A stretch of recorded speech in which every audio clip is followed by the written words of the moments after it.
All right, hey y'all. Now, moving into the second chapter here of Symbolic Exchange and Death. I'm sure we'll go beyond it, but this is when we're getting first into simulation. So this is the first time, so 1976, 5 years before the 81 release of Simulacra and Simulation, that Baudrillard lays out, what exactly simulation means to him.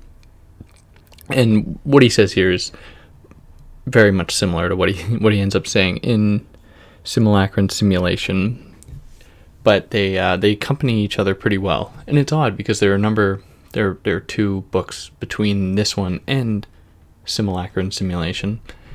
As to why he didn't just proceed with this idea from 76 here is a mystery to me, but yeah, this is what we have. Anyways, he begins it by immediately laying out the three stages of it, where he says that there are three orders, and they run parallel to the successive mutations of the law of value since the Renaissance. So the first one, the counterfeit, which is the dominant schema in the classical period, from the Renaissance to the Industrial Revolution. The second is production, which is the dominant schema in the industrial era.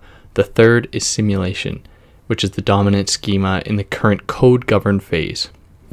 So if we think back again, we can think of the code as being that kind of realization of truth, if you will, through the science, institutional validity or whatever, that places on a certain given societal framework or whatever, at least the image or the illusion of a certain validity that transcends any sort of given superstition or anything of that sort.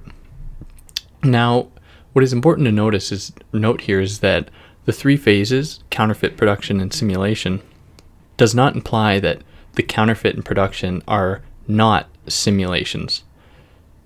And this is indicative, this is apparent with the title, where these are three orders of the simulacrum. Let me turn this down a little bit. Three orders of the simulacrum. So just because the third one is labeled simulation, that does not mean that the other two do not fall under that rubric, don't fall under that schema, or schematic, to be proper. So he specifies by saying that the first order simulacrum operates on the natural law of value, the second order simulacrum operates on the market law of value, and the third order simulacrum on the structural law of value. Now, there's still so much contention as to what that necessarily means, and I can only offer my hypothesis, right? And people go, well, not so much anymore because people don't really care about this stuff, but here's my idea. The counterfeit can be likened to, in a sense, and I think we could turn to Foucault for this, thinking about language and the order of things, just the attachment of any given signifier that signifies a certain thing, right? Certain thing in the world. So how Foucault kind of thinks about that in the order of things, which, I should be discussing on here pretty soon, I think. But, beside the point, is that there are different degrees of relationship between a language, between a word, and the thing it signifies. Now, you have the most clear example that he gives, the onomatopoeia, right? The thing that in language, with the word, is supposed to mirror, supposed to mimic, supposed to emulate, supposed to simulate the thing it's signifying as closely as possible. So I like to think of the counterfeit in that way, the most basic representation of, the given world, which is how it operates on the natural law of value. Whatever that really is, because he doesn't really define what that is, but that's kind of a definition I work with. Like, anyone willing to have a conversation with me about that, we could surely go to much more interesting places, but for now we have that. Production, being the second order of simulation, corresponds to, the relationship between people, culture, society, any of these things, artifacts is perhaps the best example. So how do artifacts play the role of signifying, the thing in the world that they're meant to signify or do whatever? Art would fall under this category. The kind of Kantian location of the beautiful and the sublime, like that whole discussion would fall under the second order simulation. The third one, simulation, third order being simulation, corresponds to the code governed phase. So that's how I defined it earlier, right? The realization of all things, the solidification of ideas, of people, of cultures, of identities in their image form that, despite its claim towards some kind of liberatory opening, corresponds more to a closing. And if we think back to, for a critique of the political economy of the sign in one of the last chapters there, Baudrillard says that the media, I use this example as being the space in which, simulation might be most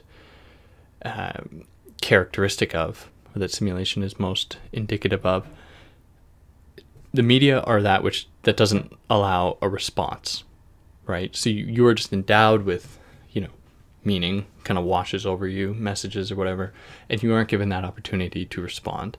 And as I said then, we can certainly we have to think about this differently in the Twitter-based world, like where responding seems to have a much heavier role than people just watching the television in the, the 20th century. But if we accept his hypothesis, then it is the media that things are not opened up to possibility, but are actually closed off. And they're closed off so that they can become easily digestible by us consumers. Now, with these three orders, they are susceptible to change because, remember, we're working with Baudrillard here. There are going to be contradictions in his thought, contradictions in his, the way that he deals with these things, where, any number of them that I brought up to this time, which makes it difficult to locate exactly what he means by each one of these phases. And I hope that how I kind of laid it out here is a good kind of starting point to think about it. But we'll get into it a little bit more. But for now, he doesn't really unpack it here. He takes this opportunity now to move into what it means to be, humans, beings, or whatever, in relation to this simulation. So in what is going to follow really borrows much from his first book, The System of Objects. So, for those that have just skipped to this one, I'm probably going to make reference to that one, which probably won't be too confusing, or it's not all that necessary.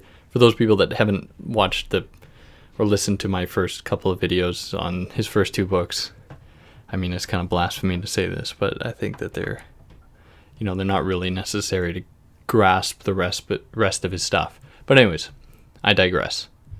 So Baudrillard, in thinking about, he takes this opportunity to think about robots and the automaton, and he uses them almost metaphorically to think about the difference between first and second order simulation. So between the automaton and the robot, the automaton corresponds to the theatrical, mechanical, and clockwork counterfeit of man, where the technique is to submit everything to analogy and to the simulacrum effect, whereas the other, the robot, is dominated by a technical principle where the machine has the upper hand and where, with the machine, equivalence is established. So, etymologically, thinking about the robot in this way, the name comes from Czech, or the word comes from the Czech for slave, and we can think back to Capek with RUR for that one. But between the automaton and the robot, Baudrillard sees this, kind of sequential progress, where the automaton is the analogon of man and remains responsive to him, whereas the machine is the equivalent of man, appropriating him to itself as an equal in the unity of a functional process. So for him, this sums up the difference between first and order simulacra. So whereas the automaton actually is recognized as being exterior to, yet still has that kind of analogous type potential to it, the analogous character, the robot does not retain that sort of exteriority, where the distinction between the two becomes harder to grasp to the extent that, we come to question our own thinking, right? Kind of the Isaac Asimov title, I, Robot, right? I being the robot. To what extent am I engaged in that sort of what I believe to be exterior to me, notably the robots, the slaves? To what extent am I part of that system? Am I, in fact, a robot? So what characterizes the shift from the automaton to the robot is that what we see in the robot for Baudrillard is no more semblance or dissemblance, no more God or man, only an immanent logic of the principle of operativity, where what we would have traditionally in like first order simulacrum had kind of located in the realm of the robot. These are the things I kind of just mentioned, like the slave type characteristics, like only ever always working, only ever always. All right, we'll go with that. Is then discernible from what we do. And in that sense, that the distinction is lost. So the effect that this had for Baudrillard is that men, as men in this way, only began to proliferate when, with the Industrial Revolution, they took on the status of machines, freed from all semblance, freed from even from their double. They grew increasingly similar to the system of production, of which they were nothing more than the miniaturized equivalent, that microcosm of that same system of production, hence its location within the industrial era, where people, having such a strong rapport with machinery. We think of the Henry Ford type, like a production line, and the effect that has on the humans locating themselves as humans or seeing themselves as humans. Where it's not as that though that the human disappears, but that the human takes on a radically new form. Hence, Baudrillard's use of the term man. There's still that regrettable term, but the one that's supposed to signify or designate humans. So a greater effect of this is that we see kind of the dissipation of any kind of original referent. Not to say that such a thing ever really necessarily existed, but that in first order simulation, how there was still that idea of analogy, how there was still that kind of differentiation between the human and the robot. Because we have lost that, we see the facilitation of the general law of equivalence. That is to say, in his words, the very possibility of production. So with this being said, how the proliferation of humans comes to occur is not necessarily through production but reproduction. So he's coming back to what he was saying in the first chapter about how reproduction takes over. And for him, the critical analyses that developed of that sort of system were indicative of Benjamin and McLuhan, where he says that, Benjamin was also the first, with McLuhan after him, to grasp technology as a medium rather than a productive force, at which point the Marxian analysis retreats as the form and principle of an entirely new generation of meaning. So this is because Benjamin was the first to draw out the essential implications of the principle of reproduction. He shows that reproduction absorbs the process of production, changes its goals, and alters the status of the product and the producer. So in this way, Baudrillard's trying to say that Marxism kind of missed the mark and was trying to apply an analysis to something that had disappeared, right? When there was still something of a rupture or something of a medium or a middle ground or something that differentiated humans from the machines that they used for production or from production itself. So the shift between then second order simulation or second order simulacra and third order simulacra it's kind of difficult to grasp. For me, it's essentially the shift into science. Okay? So what Baudrillard says is that it is in the genetic code that the genesis of simulacra today finds its completed form. At the limits of an ever more forceful extermination of references and finalities, of a loss of semblances and designators, we find the digital programmatic sign, which has a purely tactical value, at the intersection of other signals, bits of information, tests, and which has the structure of micromolecular code of command and control. So at this level, the question of signs and the rational destinations, their real and their imaginary, their repression, reversal, the illusion they form of what they silence or their parallel significations is completely effaced. Now, it would seem to me, and this is where I have trouble with this, and it's so difficult to conceptualize, is that this seems all indicative of the second order as well. The difference, however, I would argue, is the resurrection, or perhaps not resurrection, or the erection of, scientific discourses as a means of explaining, the world, and giving the world a certain face, giving humans a certain identity, a certain stillness. And it is of this attempt to re-articulate or to re-erect a distinction between humans as, natural, real entities, in contrast to, nature, in contrast to animals, in contrast to whatever. Now, it's these types of distinctions that compels Baudrillard to think about things in terms of a certain repressive hypothesis, where we are seeing, precisely in our attempt to kind of exercise the world of, or to try and kid ourselves of having lost our distinction from robots or whatever, that we are entering a new phase, a much more pernicious one, precisely because it attempts to convince us of our lack of, or our own humanity, when it has long gone. Which is where I think the distinction really lies. So one example of this is in the case of DNA, as he just mentioned, where he asks, perhaps, or he says, it remains to be seen whether DNA is itself a myth. It's just being one of those kind of tools of, the institutional formations of third order simulacrum that operate, in a sense, to convince us of our humanity, of our non-robotic operativity. So this leads him to say that we find, under the rigorous sign of science, the end of dialectical evolution. Moreover, he continues that life is now ruled by the discontinuous indeterminacy of the genetic code, by the teleonomic principle. Finality is no longer at the end. There is no more finality, nor any determinacy. Finality is there in advance, it inscribed in the code. So any sort of a finality that we might discern, that might derive from some kind of scientific observation or whatever, deduction, is in itself a tool, is a strategy employed by the code as a sort of trompe l'oeil, right? Like this idea of the red herring comes back again. Something that is intended to convince us of our humanity, which just essentially misses the mark.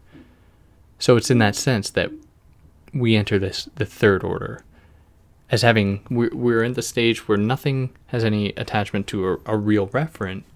But what's more, because that is also indicative of the second order, what really makes the third order special is all our attempts to convince us of our reality. So take one example that really helps me understand this is pornography. Funny enough.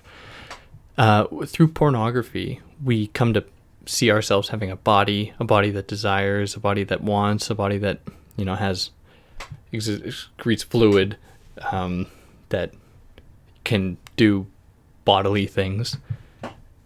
And it is in that hyperreal demonstration of sex, sexuality, of bodies, that we are not actually convincing ourselves, or not actually making apparent our connection to some kind of natural body, but we are only becoming acquiescent with the hyperreal version of that body.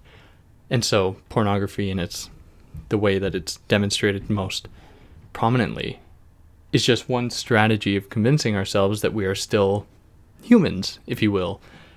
And of course, many discourses surrounding that still permeate, right? Justifications for very terrible acts being located in some kind of evolutionary paradigm, or the naturality of humankind that erases, the kind of linguistic stuff that develops over top of whatever we'd call nature. So I just use pornography as one example of that at least for me kind of helps to think about what Baudrillard is getting at with this third order simulation. So then Baudrillard quotes Nietzsche, who says that, down with all hypotheses that have allowed belief in a real world, where we cannot fall prey to these Apollinian, to try and use some Nietzsche type vernacular, kind of Apollinian discourses to try and grasp the foundations of the world, because these things are much more complicated. They're much more elusive. They're in many ways can be imaginary.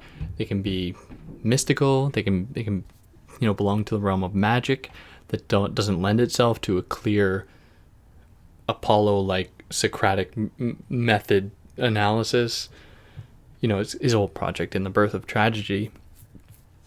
Baudrillard really wants to channel that and think about the world not so cleanly organized, and how even those apparatuses those attempts to observe the world in such a way are in fact part and parcel of this system, this kind of oppressive realization of all things in the form of simulation. So one of the effects that this has in, one of the moments that Baudrillard turns somewhat political is to think about the two-party system that's really prominent in many countries.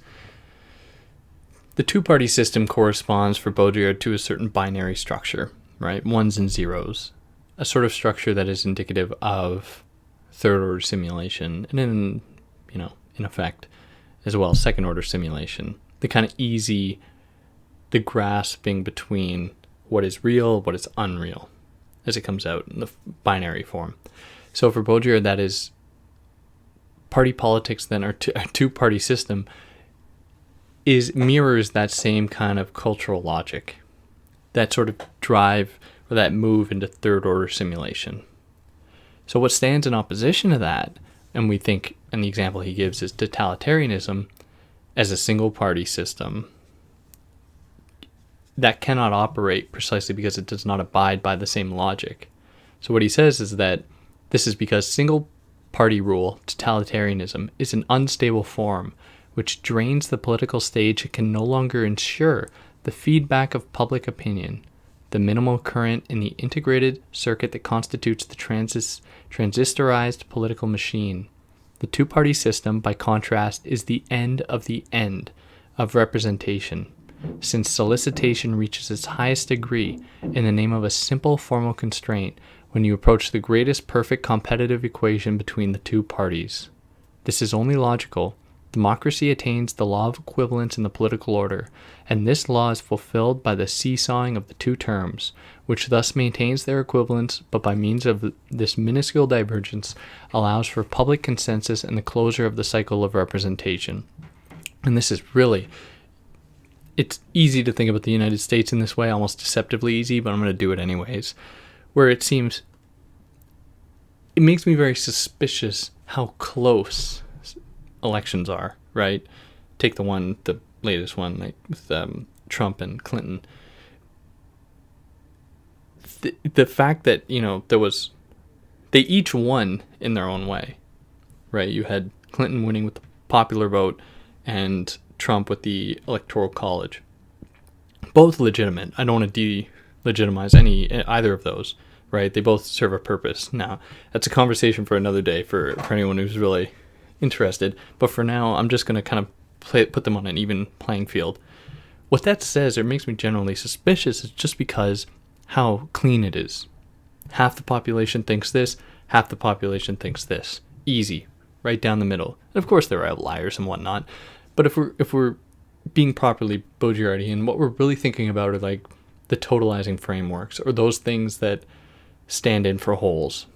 So in a sense, the majority standing in for the whole, or what is really going on with the big scale movements, rather than just individual circumstances. And I believe this is what he's saying here, where there is the maintenance of a certain, political equivalence, where under democracy we see this equivalence sort of maintained, where what does not exist on the one side of the equation then gains its, in a sense, cathartic power by not being all the problems of the other one, or not being that of the other one. kind of the différance, or the Derridian term there, the deferral and différance. I think it's for some reason it's eluding me. You are this precisely because you are not this. Now it's this split, this clean split that makes Baudrillard suspicious, and it works really well in the context of his argument, thinking about third order simulation in relation to some kind of binary structure. And Hegelian dialectics would be something that for him is, and he comes to be rather critical of it, something that it's very difficult to swallow because it's way too neat. It doesn't account for all those moments that, or the different possibilities that are possible. Not to say that Baudrillard advocates for these possibilities to actually come about, or that they even can, but that we see the closing off, the foreclosure of such possibilities in this third order simulation. So with this, he says that 2 superpowers are necessary in order to keep the universe under control. A single empire would crumble by itself. The balance of terror merely allows regulated oppositions to be put in place, for strategy is structural, never atomic, and moreover, in every domain, duopoly is the completed stage of monopoly. Because if you have a single form of power, a single locus for which, all ails, all, mishaps, all suffering can be placed, then you are going to see it inevitably crumble.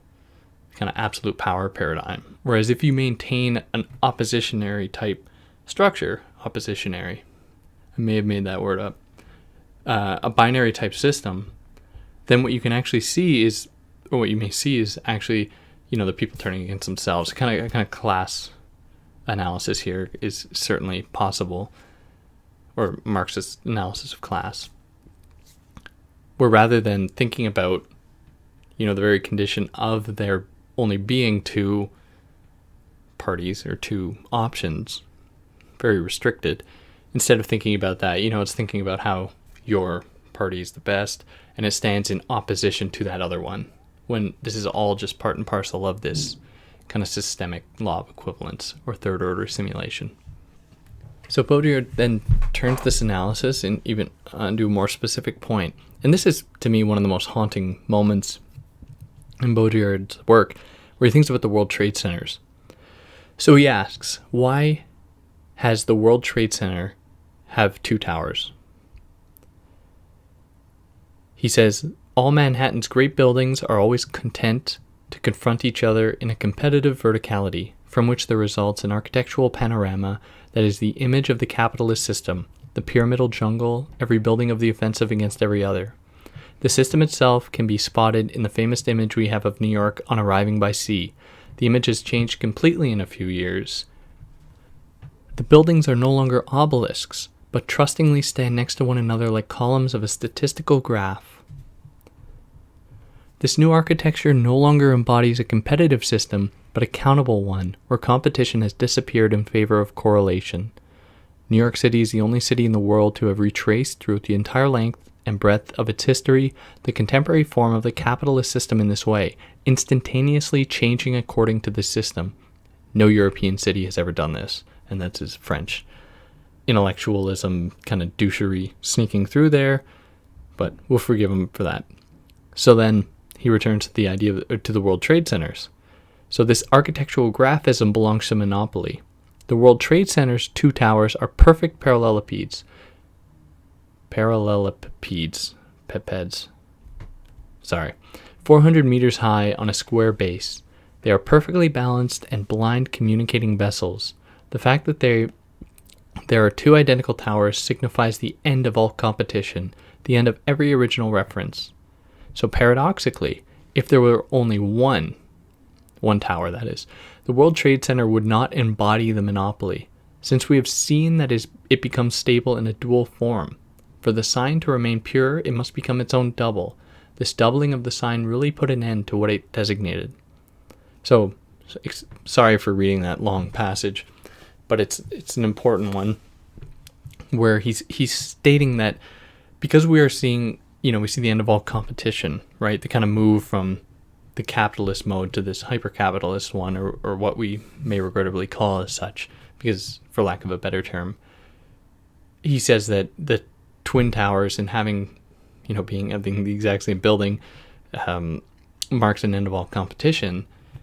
That duopoly, or that kind of dual system, is in itself the greatest form of monopoly. So that's why he says that if there was only one tower, it wouldn't be as though it's a pure monopoly, precisely because it would then wouldn't abide by the same kind of dualistic logic, but would in itself fall prey, in a sense, to its own, I guess, power. Power corrupts, absolutely, or whatever. And this passage is just really, it's really interesting given 9/11 and how both towers were destroyed and one was erected in their place. It's really fascinating. And as far as my reading goes of secondary literature on Baudrillard here, not many people have thought about this. Not many people read this text, mind you.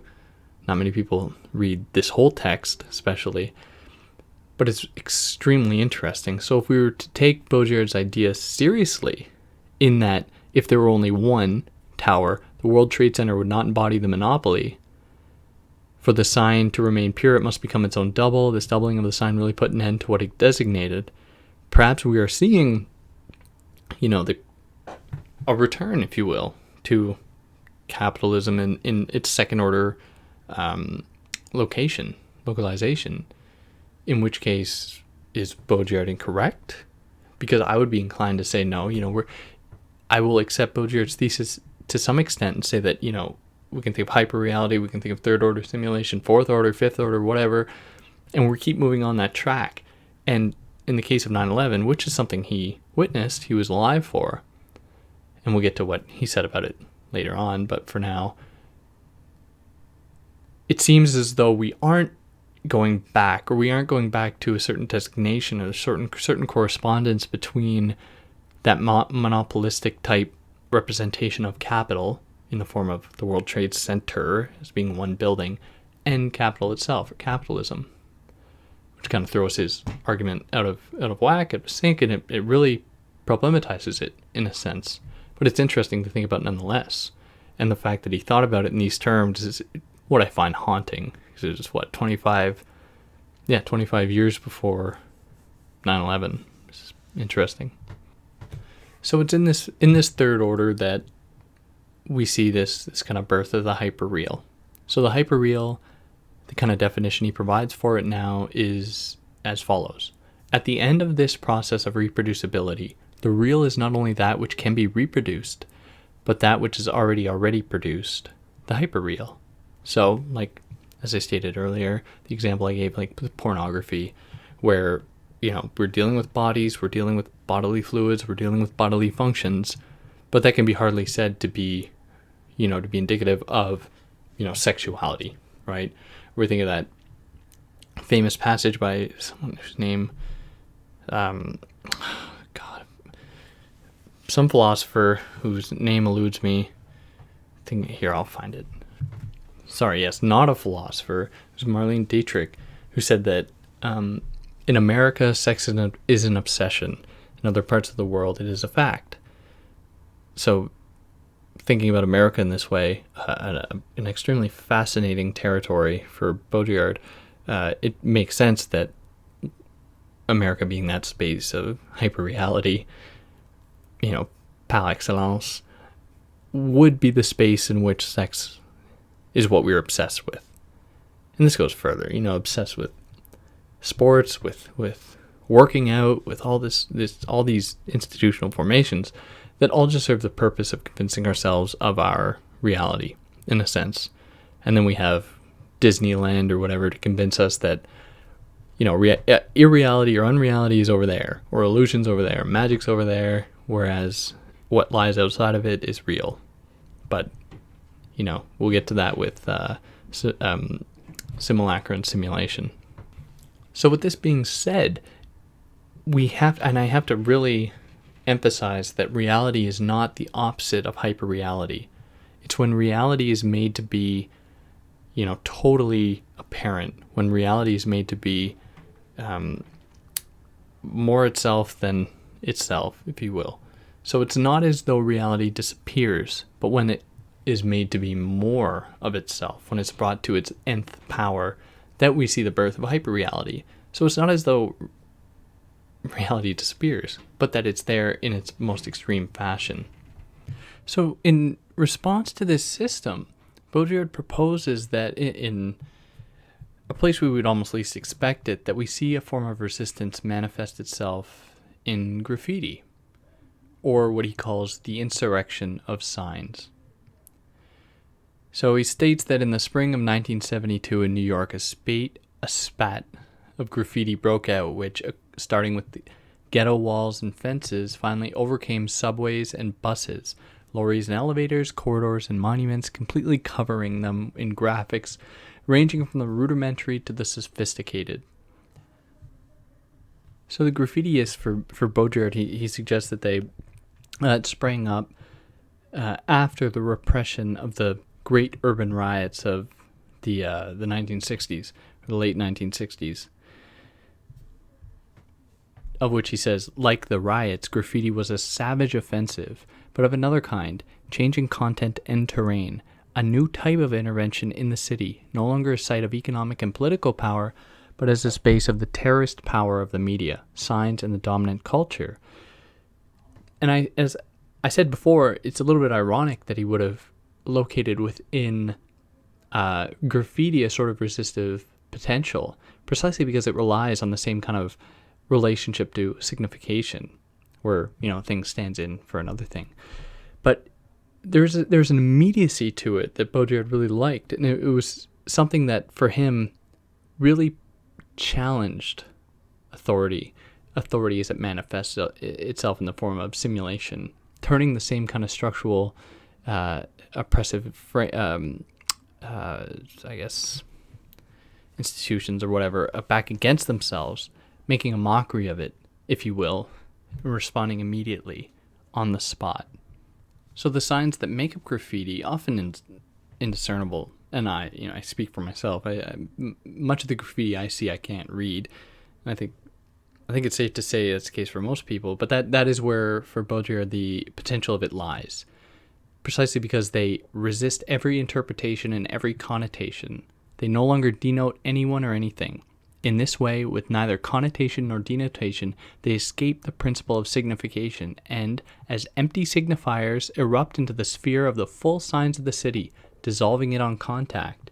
Because remember, what we see from the shift from the second to the third order is that sort of law of equivalence, where things are given, or a sort of meaning or false referentiality is kind of imposed back into the system. And I use the term false referentiality hesitatingly, because again, it's not as though reference ever existed, or the thing there existed, the thing in itself, or whatever.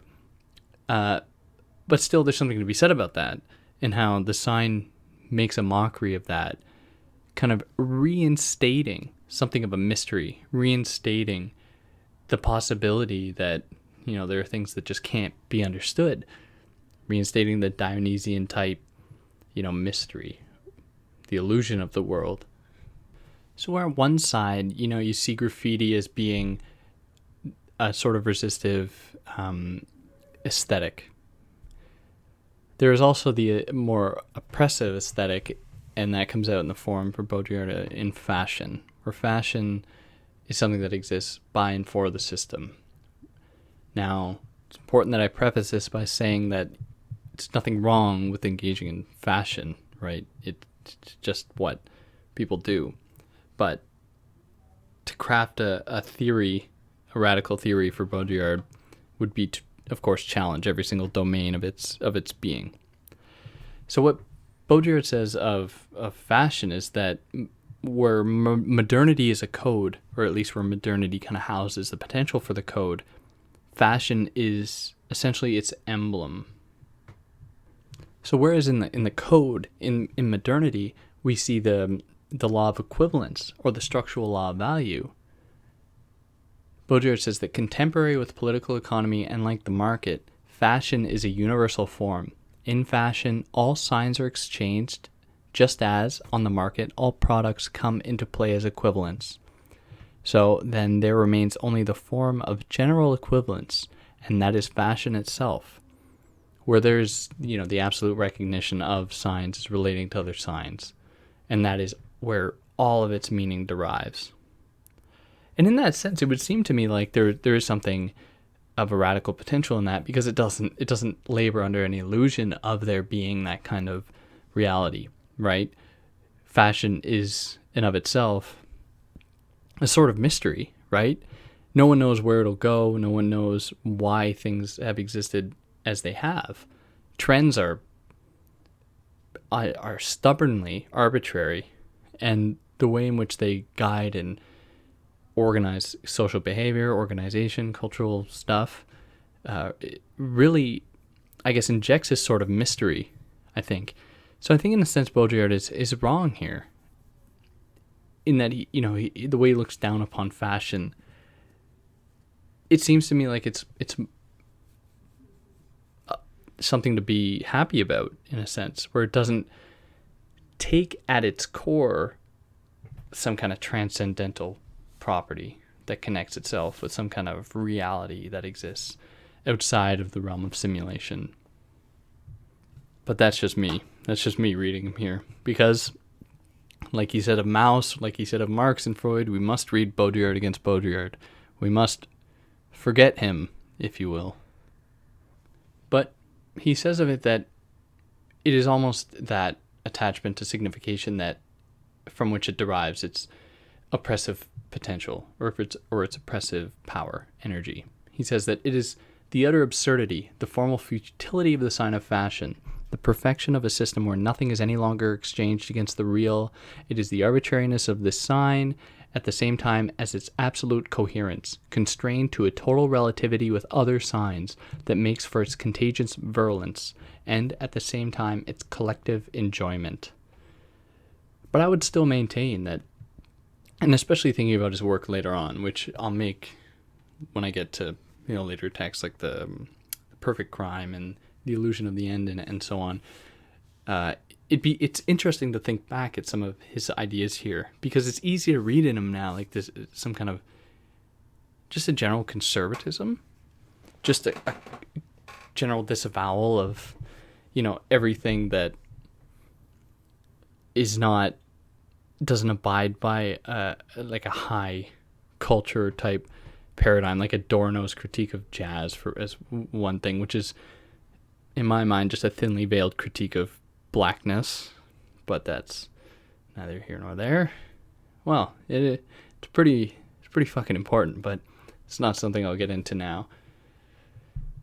But I think we should be weary of what Baudrillard is doing here, and I hope that people will take me to task on this and perhaps we'll try to redeem him in this way. But anyways, keep going. But where I could see fashion playing some sort of repressive function in its hiding, in its veiling of the body, and in doing so, I think it's inadvertent, but it inscribes on the body a sort of naturality, a sort of the kind of originary thing on which fashion exists, or fashion places itself. So fashion kind of takes over that space. Now this is opens up many problems, because then how do you think of fashion as not just taking over and becoming like the body, or becoming the more real than real, or the mask in Deleuze? What role does it necessarily play? So Baudrillard says he wants to think of it as the body as not stopping at the porous skin, full of holes and orifices.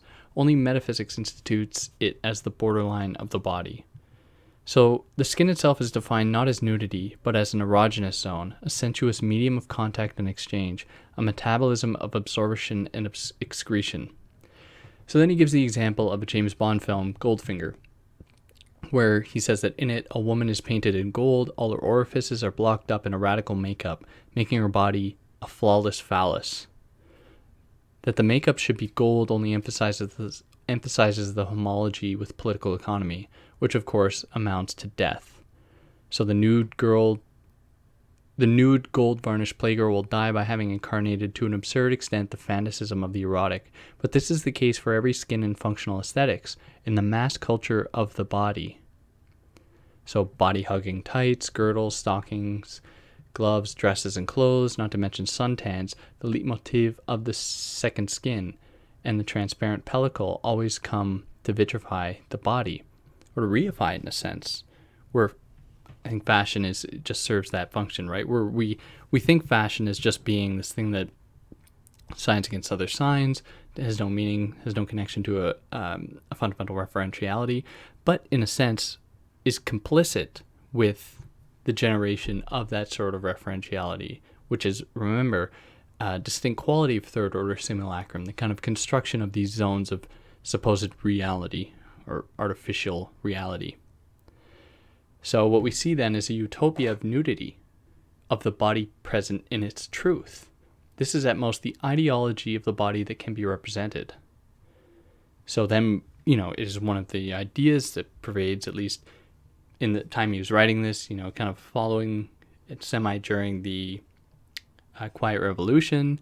The idea is to liberate the body as such, in accordance with naturalist illusions, which is deliberated as repressed, or suggest that it is a repressed thing, emphasizing the idea of there being this like unconscious that exists beneath the skin, just as the skin exists beneath fashion, kind of layering these things, kind of concentric circles, right? Where at the middle is the reality, is the truth that with enough kind of archaeological excavation we can get to the bottom of it, which Baudrillard wants to deter against, and how the concentric circles that fall outside of it only simulate the fact that there's nothing underneath, that all it does, or simulates the fact that there is something underneath that tries to convince us that there was once this thing that exists deep down that we can actually get back to. So one of the previous passage I read dealing with James Bond there, the location of the woman kind of painted in gold, the location of that, or the equation of that with a phallic image. This is something that we'll unpack more in Seduction, his not the next book, but the one that followed that one. When he thinks about how the location of a certain truth, or the idea of there being truth, is indicative of a sort of male type gaze, where the masculine is what believes in that truth, hence all those institutions that fall under it, right? Scientific observation, whatever, political economy, any of these things do that. So in the context of this argument, when the body is that site of truth, of truthfulness, of reality, of naturality, then we are speaking about the masculine, hence the idea of the phallus. But of course, we have to be very careful, and we can't simply attach to the masculine the idea, the biological male, right? Because these things can come to be occupied by either sex, or any sex, to be a little bit more proper in how I address this, where the masculine is a very oppressive force, but is not necessarily indicative of men, in air quotes. So what comes to stand in for the body in this framework, or in this kind of epoch for Baudrillard, or the symbol that symbolizes it, is the mannequin. So what he says of that is that contemporary with the robot, this is the ideal pair of science fiction, Barbarella. The mannequin also represents a totally functionalized body under the law of value, but this time as the site of the production of the value sign. It is no longer labor power, but models of signification that are produced not only by sexual models of fulfillment, but sexuality itself as a model, which then comes to stand in for reality, stand in for truth, whatever. And the mannequin is interesting, especially in his equation with the robot and the idea of science fiction, because Ursula K. Le Guin has a nice short story called Mannequin. Doesn't actually have any sci-fi themes, but it thinks about how, where does woman end and mannequin begin? In many ways, the two constructed under this through the male gaze, right? Kind of given their identity based off of what is expected of them. So it's clear that Baudrillard has a beef with Marcusean type ideas of liberation, right? Because for Baudrillard, there's nothing to be liberated. In fact, we're seeing this liberation in the hyperreal forms in which they're then kind of retroactively constructed, where in the sign system, we retroactively construct there having been a body, a unitary type body system, body machine, and then from there houses the radical potential for the emancipation of that thing and, the anti-capitalist, anti-colonial, movements that would follow. To this, Baudrillard says that to take the side of the body is a trap. We cannot take the side of the primary processes. This remains a secondary illusion, in that it works precisely in that same framework. It is part and parcel of this system to think about there being, that originary type entity, and that by emancipating it, you open up the domain for this possible, reevaluation. Stuff that I've been covering pretty steadily so far. But he returns back to Marx here to say that if Marx has described the historical phase where the alienation of labor and the logic of the commodity necessarily resulted in a reification of consciousness, today we could say that the inscription of the body and of all symbolic domains into the logic of the sign is necessarily doubled by a reification of the unconscious, where, to what extent did, or that question, I don't know who would have asked this, but is it that Freud discovered the unconscious, or did he create it? Is it that this thing always already existed, or in the context of Baudrillard here, is the idea of the unconscious a strategy? Is the idea of the unconscious something that develops precisely at the moment of its death, if you will? Not to suggest that it ever existed, but at the point that it could never actually exist, and that its existence is only in the service of the same oppressive frameworks that, as indicative of Marcuse, they've been trying to extract from the unconscious. So what he says is that from now on, liberated subjectivity is exhausted in inscribing itself as a positivity in the exercise of eros, the pleasure principle, which is simply the reification of the libido as the model of fulfillment. There is a new reason here, opening the way to an unlimited finality of the subject, and so there is no longer any difference between sexual escalation and the scheme of indefinite social growth, of the liberation of the forces of production. Both evolve according to the same movement, both equally destined for failure in accordance with the irrevocable reflex of a death drive they thought they could conjure away. So it's on that note, I think I'll have to wrap this one up here, because it would be moving into the next chapter, which we'll be getting into, death, finally. This is when he starts to shift gears, and we're gonna, if I sound like a broken record, I'm sorry, but this is the point that we're gonna start to see a shift. And I don't know if I could possibly encapsulate this in one more video. It'd probably take 2, unfortunately. But anyways, for those that listened throughout up until this point, thank you. And please, if you have any beef to pick with me, you know how to leave it. I've been hesitant to, say, please subscribe, but I've been pretty consistent in putting up videos here. I didn't know how consistent I would be, and I would actually deter people from subscribing, because then it would just be another subscription they get the one video every 5 or 6 months, and then they're like, oh, forget it, like, I'm not interested in this. But I feel like many people are kind of not necessarily waiting, but I think that the most views and stuff will come with Baudrillard's most popular work. But what I'm, the few people that actually make it to the end of this and are listening to this, I'm not really interested in, getting views or doing what people necessarily want. I'm really interested in Baudrillard here and the other theorists we cover, or I cover, because it's really just about the distribution of these ideas and thinking about it in a critical way, and going against Baudrillard and allowing for a response in the form of comments. Limited response, albeit, but I'm very much open to them. But anyways, for those that listen, thank you very much, and I hope to see you again soon.